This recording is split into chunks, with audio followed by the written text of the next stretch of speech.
Bienvenidos a Yunti Podcast. En este podcast nos va a acompañar el doctor Jesús García Vidal, muy conocido por ser coautor de las baterías Evalúa, Evalec y Evamat. Mi nombre es Bárbara y la temática que vamos a abordar el día de hoy es precisamente la evaluación, ¿ya? La evaluación para la intervención. Jesús, quiero pedirte que le cuentes un poquito a las personas quién eres tú, cómo has llegado al mundo de la educación y cómo es tu vínculo con nuestro país también, porque sabemos que tú eres español.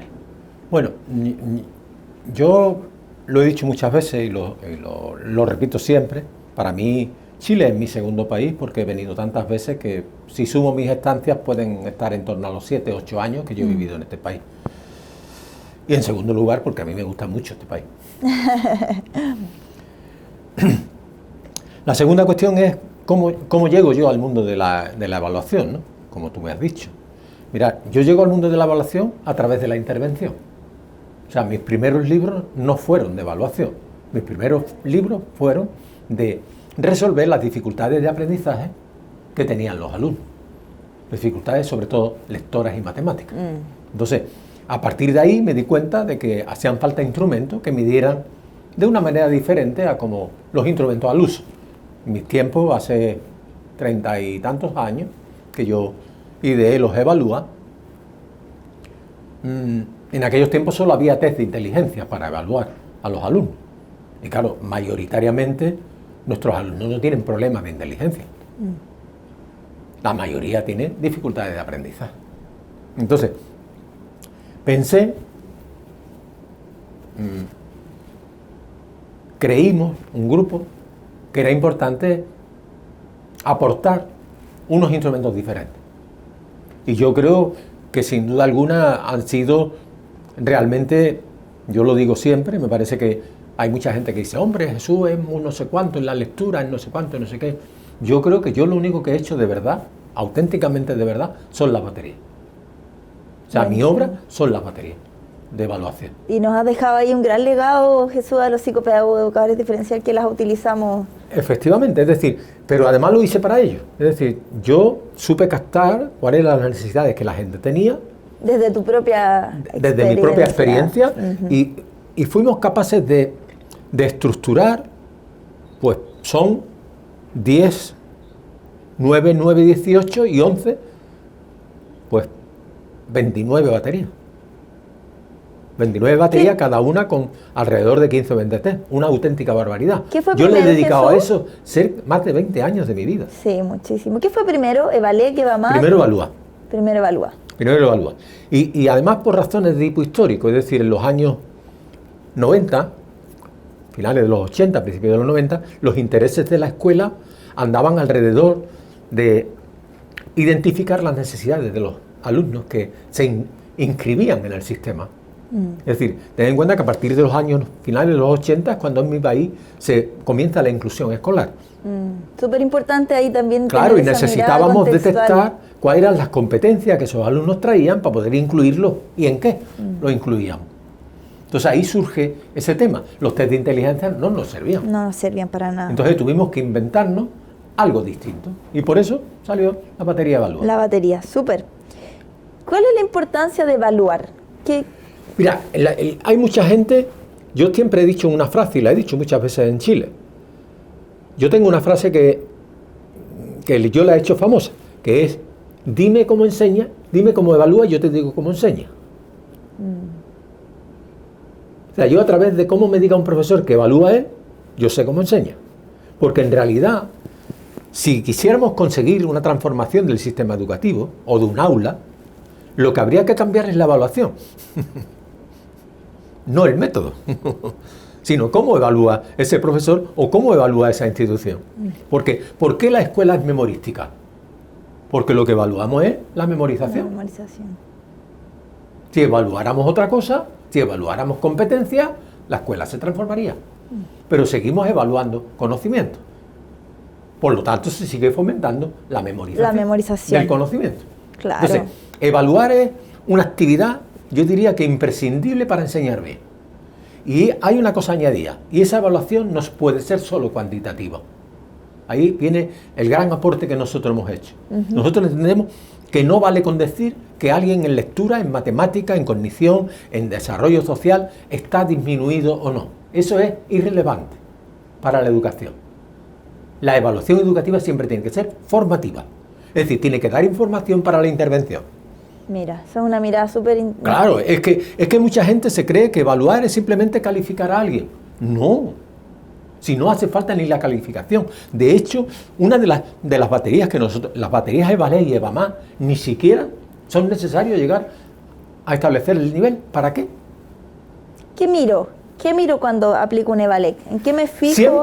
Siempre hay que mirar los tres grandes tipos de procesos que tiene la lectura. La lectura tiene tres tipos de procesos diferentes. Uno que tienen que ver fundamentalmente con el acceso al léxico. Cómo un individuo accede a su léxico, porque alguien que lee siempre está accediendo a su léxico interno.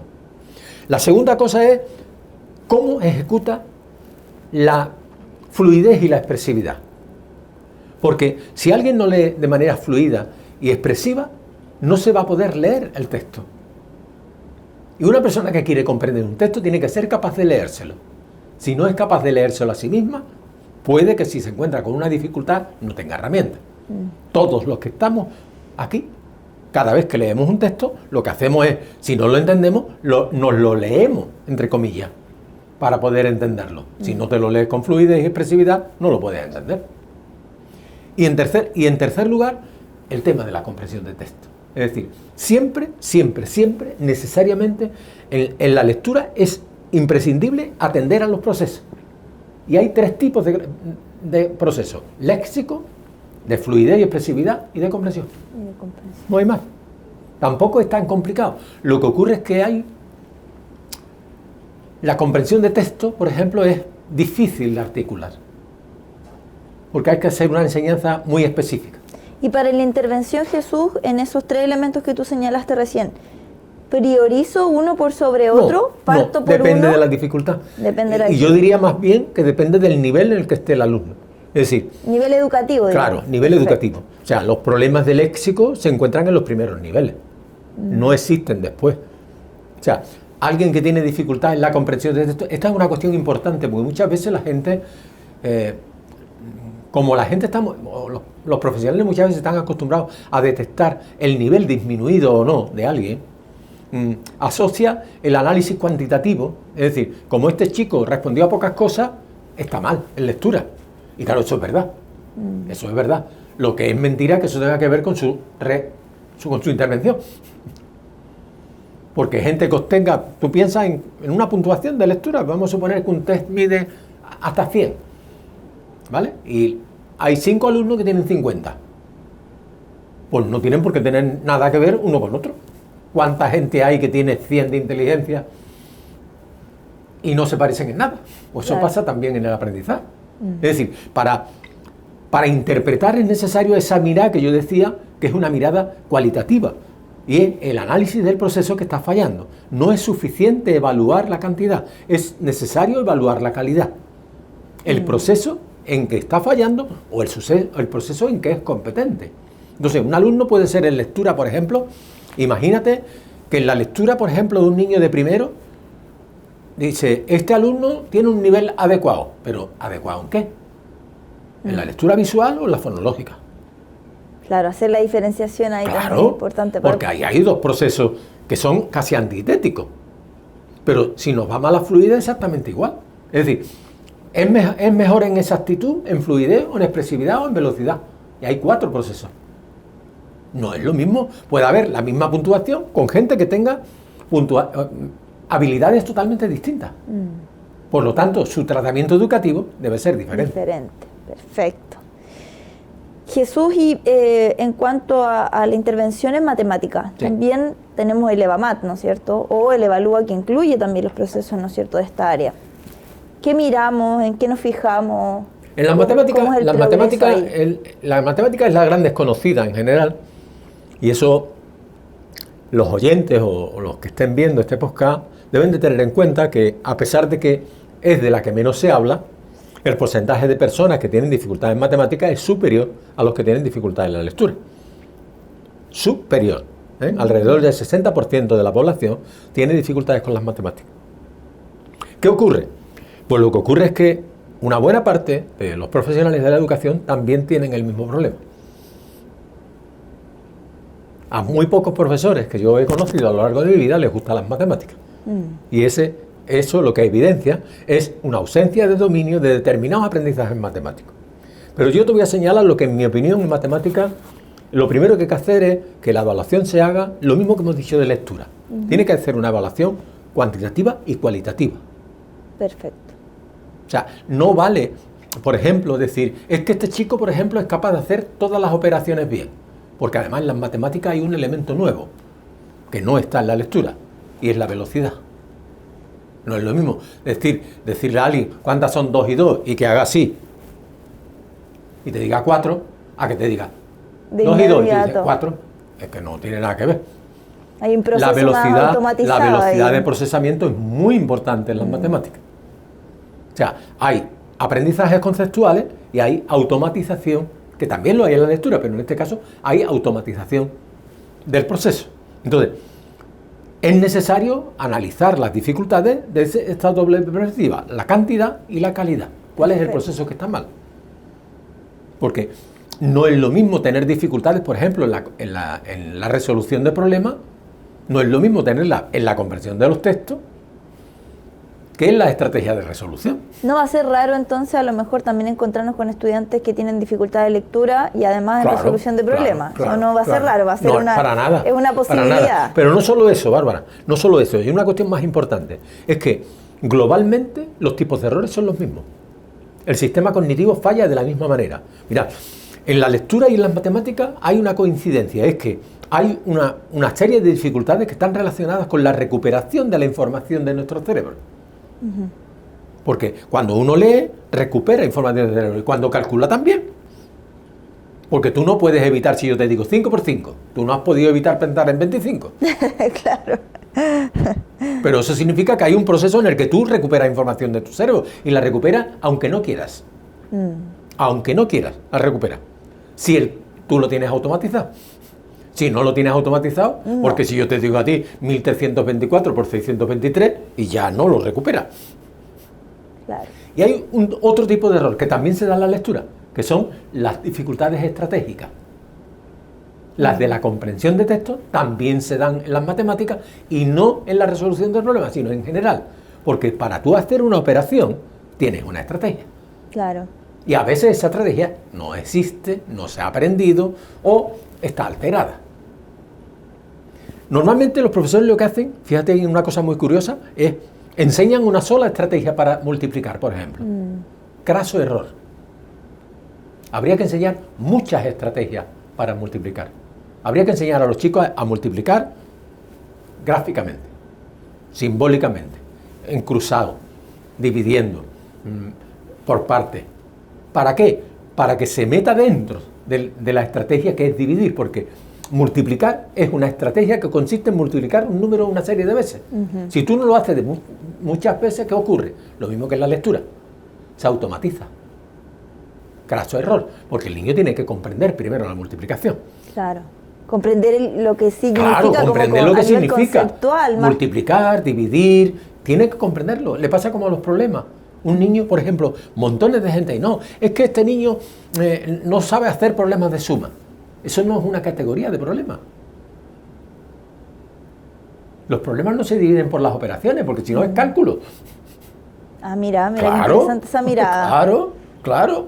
Los problemas se dividen por tipos de problemas. Y los problemas, por ejemplo, de sumas y restas, hay 3 tipos. Hay 3 tipos nada más. Problemas de añadido, problemas de conjunción y problemas de disyunción, de quitar. Solo hay 3 tipos de problemas. No enseñen problemas de sumar, enseñen problemas de añadir o de adición. Es decir, enseñamos problemas de cambio, que significa que una cantidad cambia. ¿Y para dónde cambia? A menos o a más. No puede cambiar de otra manera. Pero enseñen problemas de cambio, no enseñen problemas de sumar.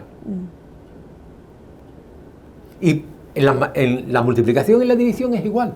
Porque claro, suma y resta y multiplicación y división son operaciones antagónicas. Claro. Que se deben de enseñar juntas. Porque en realidad son la misma operación, pero en sentido inverso. Y les pasa, por ejemplo, a algo que todo el mundo enseña separadamente y para mí no tiene ningún sentido, que son, por ejemplo, los porcentajes, las fracciones y los decimales. Deberían de enseñarse siempre juntos, porque ¿qué es una fracción? Claro. ¿Un decimal? ¿Y qué es un decimal? ¿Un porcentaje? No. Yo digo que es 0,20, no es lo mismo que un quinto. Se enseñan como contenidos totalmente aislados. Pero, y por lo tanto, se aprenden de memoria, memorísticamente. Entonces, yo obligaría a que las matemáticas en concreto se enseñaran. Y hay algo que yo he observado a lo largo de mi vida alrededor de las matemáticas. La gente se cree que yo soy el de la lectura. A mí me gustan más las matemáticas que la lectura. Y sé más de dificultades matemáticas que de dificultades de lectura. Entonces, hay una cosa muy importante que yo he observado a lo largo de mi vida. Y es el escalón donde se atasca más gente en las matemáticas. A la gente le va a llamar esto la atención. Es el aprendizaje del sistema decimal. Ahí es donde la gente se aparta de las matemáticas. Ahí es donde la gente dice, a partir de ahora ya me dedico a aprender de memoria lo que me tenga que aprender, pero ya no aprendo más matemáticas. Hay un quiebre. Un quiebre. Ahí hay un quiebre total. ¿Por qué hay un quiebre total? Porque dejas de entender las matemáticas. Porque las matemáticas, hasta que tú llegas al sistema decimal, está formada por números. Se memorizan y no pasa nada. Cuando pasas del sistema decimal, tenemos un problema. ¿Por qué? Porque desaparecen los números. Porque 7.544 o 7.475.434 tiene números repetidos. Tiene números repetidos. ¿Cuál es la diferencia? La cantidad. Y yo le hago una advertencia a todos los que enseñan matemáticas. Enseñen cantidades, no enseñen números. Y para enseñar cantidades hay que enseñar múltiples procedimientos de suma, múltiples procedimientos de resta, múltiples procedimientos de resolución de problemas, múltiples procedimientos de división. Para que el alumno se quede al final con lo interesante. Yo siempre digo, los números no se dividen. Si usted divide 8, le quedan 2 ceros. Usted divide la cantidad 8. Pero usted no divide el número no se divide la cantidad. Mira, interesante la Claro. mirada, Jesús. Divida usted 11. Un 1 y un 1, ya lo he dividido. No. Usted tiene que dividir la cantidad 11. Y le va a dar una cantidad muy rara porque le va a 5 y algo más. Jesús, ¿qué elegir? ¿Evaluar al curso completo? ¿Evaluar de manera individual? Yo creo que depende. O sea, vamos a ver. Si se quiere intervenir sobre dificultades del aprendizaje, yo creo que no tiene sentido la evaluación individual. Porque es casi tan cara, o es mucho más cara para un alumno que para un grupo. Porque tienes que emplear recursos, tienes que emplear tiempo y prácticamente tienes que emplear el mismo tiempo y los mismos recursos evaluando a un grupo que a un alumno. No obstante, habría que señalar que cuando es un alumno solo el que tiene problemas, debe evaluarse a ese alumno. Pero dada la situación que existe en el ámbito de las matemáticas y de las dificultades del aprendizaje, yo creo que las instituciones se tienen que plantear, yo no les digo que empleen mi batería, yo creo que las instituciones tienen que plantear cómo se evalúan los procesos lectores y matemáticos. Es decir, no se tienen que conformar con saber qué nivel tiene de lectura o de matemática. Las instituciones tienen que aspirar a establecer cuáles son los procesos que no aprenden sus alumnos. Porque es la única manera que tienen de arreglarlo. O sea, la única manera que una institución tiene de arreglar los problemas de lectura que se derivan y que la gente lo atribuye al problema del COVID, yo no soy muy partidario de ese tipo de cosas, porque eso es poner el foco en otro lado. Es como si antes se enseñara bien a leer o a calcular. Claro, y como que el COVID nos cambió todo. Y vino el COVID a justificar que hemos fracasado. Claro. No, eso no vale. O sea, aquí se cometen los mismos errores de hace mucho tiempo. Entonces, yo creo que tendríamos que evaluar los procesos y que las instituciones deberían evaluar los procesos. Y para eso hace falta instrumentos que midan procesos. Es decir, no vale cualquier tipo de instrumento. Y le pasa lo mismo a los profesores. Es decir, si ellos quieren evaluar procesos, que lo miren los de los EVALEP o del EVAMAT. Claro, porque muchas veces lo que terminan evaluando es el contenido. El conocimiento, aprendizaje, ni siquiera claro. el contenido, el conocimiento. El conocimiento. El conocimiento que quedó. que no tiene por qué tener nada que ver con el aprendizaje. Porque el conocimiento que quedó pudo ser que aprendió con el compañero de al lado que se lo explicó. Porque ¿cuántas cosas has aprendido tú? Y he aprendido yo porque el de al lado no lo explicó. Pero eso no está derivado de la enseñanza, está derivado de otra cosa, claro, de que tenías un compañero, porque si hubiera estado solo o tu compañero no supiera, tampoco lo hubiera aprendido. Entonces, de alguna manera yo creo que es importante que las instituciones reflexionen sobre qué evaluar. Y los conocimientos no son el elemento central de la evaluación, son los procesos. Si queremos intervenir, si tu objetivo no es intervenir, sino clasificar a los alumnos, adelante con los faroles. Pero a mí me parece que una evaluación educativa tiene que ser siempre de carácter formativo y tiene que ser siempre procesual. Siempre. Eso nos va a permitir hacer algunos cimientos a lo mejor más estables para... Claro, y sobre todo te va a permitir estructurar los aprendizajes. Mira, en la enseñanza se produce algo que no se produce en ninguna otra actividad. Y es que siempre un profesor le echa la culpa al anterior. Pasa mucho. La enseñanza media dice, no, esto es que viene con una base terrorífica de la primaria, de la básica. Y los de la básica dicen, no, es que esto viene de la prebásica. Y los de la prebásica dicen, no, del jardín. Y al final los del jardín dicen de su madre, de la que lo parió. Pues no queda otro. Eso no vale. Viene de la casa. Claro, eso no vale. Y eso, por ejemplo, fíjate en una cosa que a mí me llama eso mucho la atención. La de veces que en este país, que insisto, para mí en parte es también mi país, se dice que el problema es del nivel socioeconómico. Mucho, aquí ocurre mucho. Pero eso es mentira, eso es falso.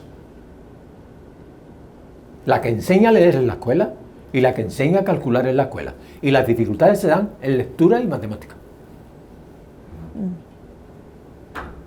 Entonces, no vale que digamos que es la familia. Claro. Que la familia tiene influencia, por supuesto. El contexto es más importante que la escuela, para la felicidad, no para el conocimiento. Porque la transmisora de cultura es la escuela. Hacemos entonces evaluación individual cuando vemos a lo mejor una dificultad concreta en un alumno o un déficit, vale, por ejemplo, también, o un trastorno. Vale también la evaluación, ¿no es cierto?, en grupo completo para tomar medidas. Yo creo que las instituciones deben aspirar a una evaluación colectiva.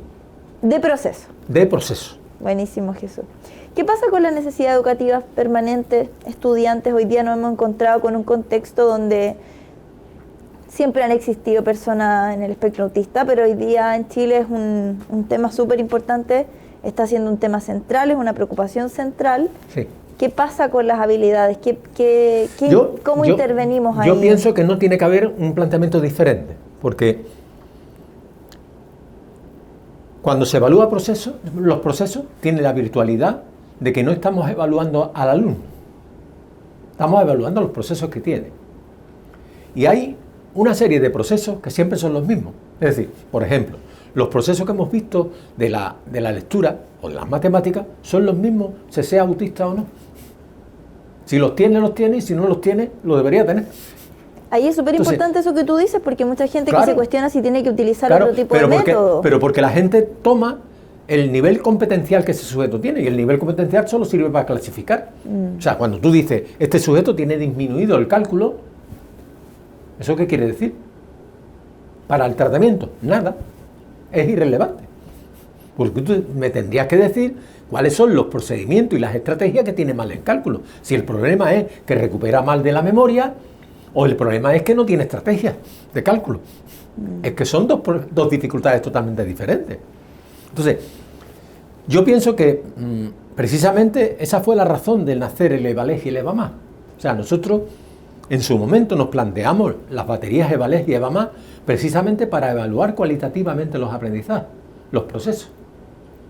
Entonces, ¿qué hay que tener en cuenta con las personas con discapacidad o con trastornos del desarrollo? Yo aplicaría siempre el EVALEG, el EVAMAS, que esté cerca de su competencia, porque esta es una cosa importante.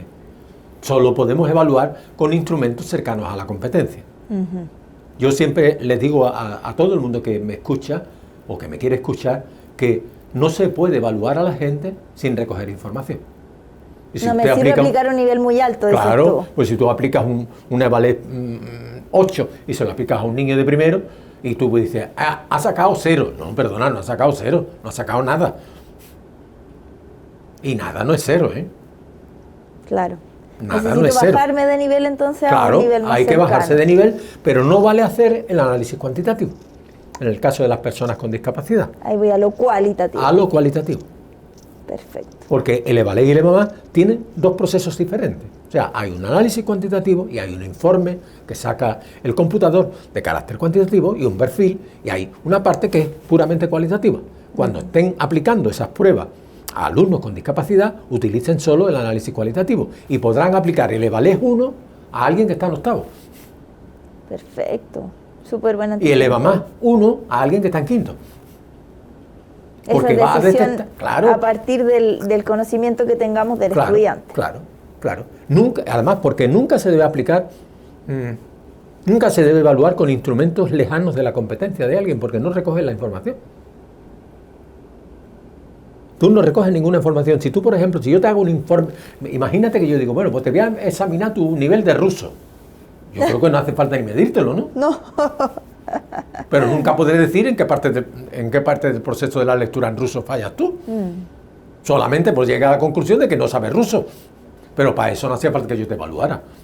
Claro, no hacía Que es falta. lo que yo le digo a muchos profesores. Hombre, si tú sabes que el alumno no sabe y no puede, porque es discapacitado intelectual y no va a comprender texto, ¿por qué le aplicas una comprensión de texto? A lo mejor le tienes que aplicar un test de prebásica para saber cómo le puedes ayudar.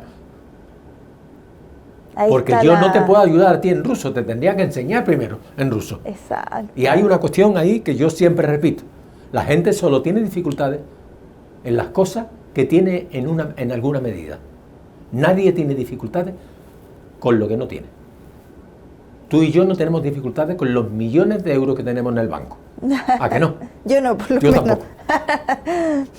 Porque la gente que no tiene millones en el banco no tiene No tiene dificultades con los problema en millones que eso. tiene en el banco. Pues si no los tiene, pues la gente que no tiene comprensión de texto no tiene dificultades con la comprensión de texto. No tiene comprensión de texto. La gente que no sabe calcular no tiene dificultades con el cálculo. No sabe calcular. Y a lo mejor hay que buscar esas razones en otro sitio, ¿no? Que es la reflexión a la que yo me gustaría llevar a los oyentes y a los que vean este podcast. Jesús, y en cuanto al diagnóstico, ¿qué pasa con el diagnóstico? Emitimos Para mí el diagnóstico debe ser la consecuencia directa de la evaluación. O sea, evaluar para mí o diagnosticar muchas veces se utiliza en sentido clínico y yo creo que eso en la escuela no tiene sentido. Asusta un poco la palabra diagnóstico. Sobre todo porque se utiliza en contextos en el que hay como unos topes que superar, ¿no? Y es verdad que es necesario que haya unos referentes para poder comparar y para poder establecer ayudas, por ejemplo. O sea, yo creo que el diagnóstico de las personas con discapacidad es totalmente imprescindible, porque esas personas necesitan unas ayudas y no tenemos otra herramienta que establecer a partir de qué nivel le damos las ayudas. Todo tipo de ayuda social debería estar mediatizada por un proceso diagnóstico. Lo que ocurre es que yo también quiero señalar que muchas veces hay excesivo sobrediagnóstico. Por ejemplo, en Chile, desde que yo llegué aquí, hay un excesivo, ahora lo hay de los TEA, de las personas con discapacidad. Con espectro autista. Con el espectro autista. Hay un sobrediagnóstico clarísimo. ¿Y por qué? Porque es más fácil decirle a un padre que su hijo es TEA que decirle que es deficiente mental, discapacidad intelectual. Discapacidad intelectual. Claro. Y hasta los profesionales dicen que es TEA. Pero han pasado antes con déficit atencional. Posiblemente no, tu muchos niño sí. no le pasa nada. A tu hijo lo que pasa es que no presta atención. Entonces es deficiente atencional. Perdona, no puede haber tantos discapacitados atencionales. Este niño tiene... Ese fue un diagnóstico bastante sobredimensionado en Con Chile. eso hay que tener cuidado. Y las autoridades, y esto ya no es un problema de las instituciones, sino las autoridades, deberían de vigilar que ese sobrediagnóstico no sea una trampa, porque en realidad lo que hacemos con el sobrediagnóstico es engañar.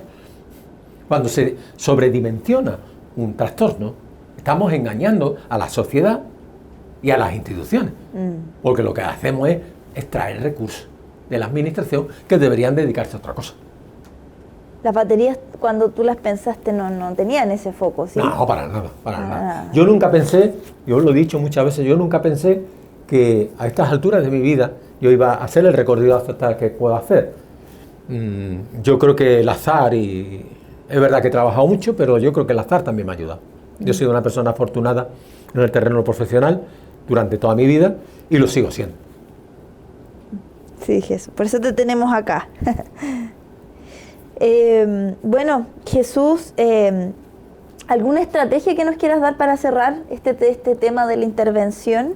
Sí, yo sobre todo, yo le diría a las personas que hacen diagnóstico, a las personas que hacen evaluación, que tengan en cuenta un resumen de lo que yo acabo de explicar, de la importancia que tienen los procesos en la evaluación. Es decir, una evaluación educativa tiene que ser siempre procesual. Tiene que ir a buscar los procesos competenciales e incompetenciales que la gente tiene. No se puede conformar con establecer el nivel o la disminución que alguien tiene en ningún aprendizaje. En la escuela no debería existir nunca una evaluación que no fuera procesual. Eso implica utilizar instrumentos que sean procesuales, porque ese es el problema. Es decir, el problema es que a la gente no se le enseña a hacer instrumentos procesuales. O sea, a la gente no se le enseña que para evaluar el acceso al léxico tienes que evaluar el acceso visual y el acceso fonológico. Y habría que enseñarlo. Es decir, las facultades de educación deberían revisar sus currículos en lo que se refiere a materia, al tema de la evaluación, procurando que la gente tuviera conocimiento de los procesos cognitivos que subyacen a las competencias para poder evaluar esos procesos, y que muchas veces simplifica la evaluación. La gente se sorprende cuando yo le digo, yo evalúo de manera muy parecida a las matemáticas y la lectura. ¿Cómo? Sí. ¿Hay procesos automáticos en la lectura? Sí, y en el cálculo también. ¿Y hay procesos estratégicos en la lectura? Sí, y en el cálculo también. ¿Por qué no evaluarlo de la misma manera? ¿Cuál es la razón por qué se evalúan de manera tan diferente? Porque no los estamos evaluando, están evaluando el conocimiento. Que es lo que tú nos has venido diciendo muchas veces en este podcast. Efectivamente. Bueno, Jesús, te doy las gracias por acompañarnos en este tema tan importante de la evaluación, de la intervención, ¿no es cierto?, de qué hacer como profesionales, en qué fijarnos, dónde poner el foco. Los dejamos invitadísimos a que nos sigan en nuestro UNT Podcast, en todas nuestras plataformas, que dejen sus comentarios de qué les pareció y qué tema les gustaría que abordáramos próximamente. Así que muchas gracias, que estén súper bien.